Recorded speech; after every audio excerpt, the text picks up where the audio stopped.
A plan to help people who live near Maunawili Falls Trail is being brought up again. Councilman Ikaika Anderson wants the city to take away the permit from Royal Hawaiian Golf Club unless the landowner maintains the trail and moves the entrance away from homes. Residents have complained for years about hikers leaving their muddied clothes and shoes in people's yards and blocking driveways. Manolo Morales follows up. Manolo. Marissa, Councilman Anderson tells us the owner of the golf course needs to step up to the plate and come up with a solution that has evaded the city and the state for years. On any given day, this is what the residents near the head of the Maunawili Falls Trail wind up dealing with. They say most of the hikers are considerate and non-intrusive, but there are times when I'm cleaning up their shoes and their socks from my yard, when they're knocking on my door to ask to use my bathroom.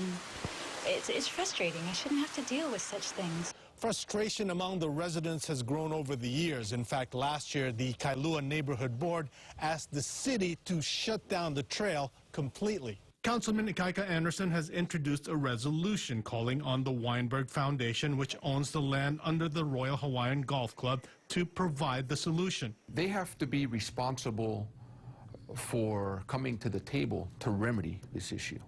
Why? That's really what it is. They need to be part of the discussion because they're able to operate their golf course.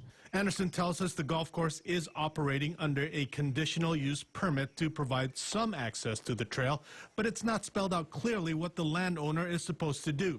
So the resolution calls for Weinberg to move the trail entrance on their property and away from the homes, as well as maintain the trail. If they don't want to, or if they fail to, then that's fine.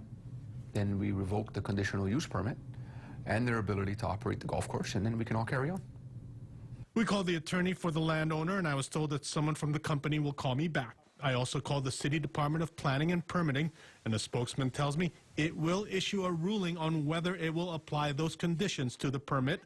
Anderson says he plans to move his proposal forward one way or another.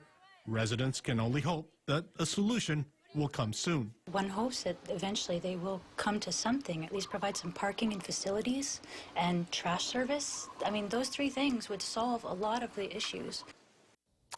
We'll let you know if and when we hear from the landowner. The City Council is scheduled to vote on the resolution next month, and we'll let you know what happens with that also. Manolo Morales, KHON 2 News.